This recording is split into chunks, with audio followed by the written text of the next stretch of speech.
Well, Jack, you lowered the back of the Blazer and you disappeared for a little while. So where have you been? I've been playing a little bit of a game of one of these things is not like the other. Even when you feel low, you can still go. Even when you feel slow, you can still go. Even when there's no hope, you can still go. I never answer to no, man, I still go. Go, go, go, go, go, go, go, go, go, go, go, go, yeah, go. Hustle hard, hustle every single day. I'll be making moves till I'm buried in my grave. Well, clearly that kind of says, well, Jack, you just don't know what you're doing. You're putting the wrong bolts in. But that's not the right case.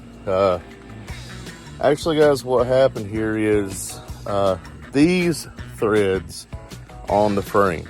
And when I say on the frame, I mean right up here where the sway bar mounts in, okay? I've been getting I got my control arms, I got my sway bar end links, and I got my control arm on finally with all my energy suspension stuff. But in the process, I managed to strip out one of the M10 metric holes.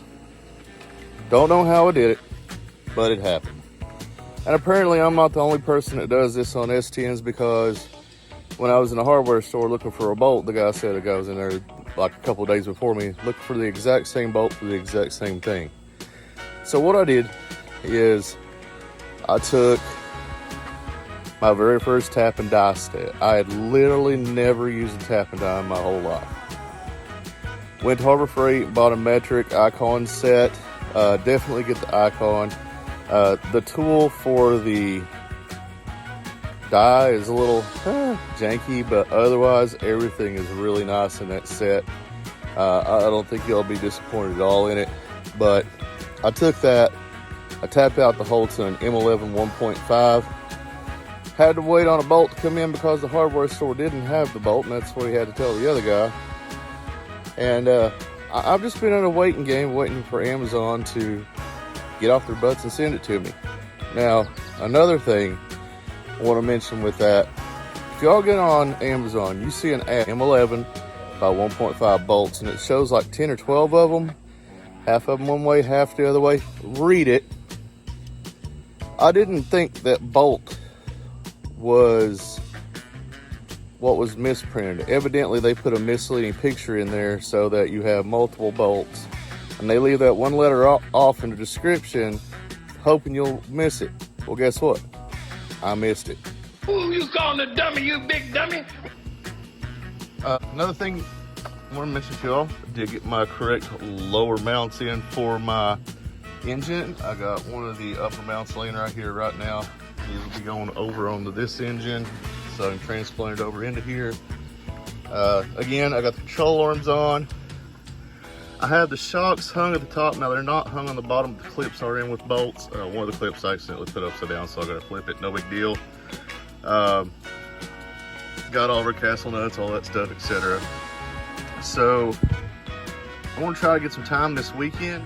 If I can get some time this weekend, we're gonna go ahead and put the coil springs in, and hopefully maybe a video on building out the rotors and spindles. Now, I still need to 100% make up my mind on whether I'm going with upgraded to ABS in the front, or if I want to stay just the way it is, because if I go ABS, I'll have to make a couple of lines, but I own the entire brake line kit from LMC. Yes, I still haven't put it in. Don't judge me, whatever. But I just haven't had time, y'all. Honestly, work schedule's been really crazy lately. Out here right now, I mean, the sun, yeah, you can probably tell just by the clarity of the sky how bright the sun is. It's been really hot. As I've said before, I don't have a garage. This is the best I can do. So just bear with me. If you want me to get it done any faster, well, grab everybody you know, have them subscribe, have them watch everything on the channel, and give it all a thumbs up and comment on it. That's the best way I can tell y'all to help me get a shop, because honestly, I'm a working man. Yeah, it's tough to get a shop when you work for a living, especially when you don't have time to shop around and see if you can find stuff. But anyway, thank you guys for watching S10. Have a great week, and we'll see you next time.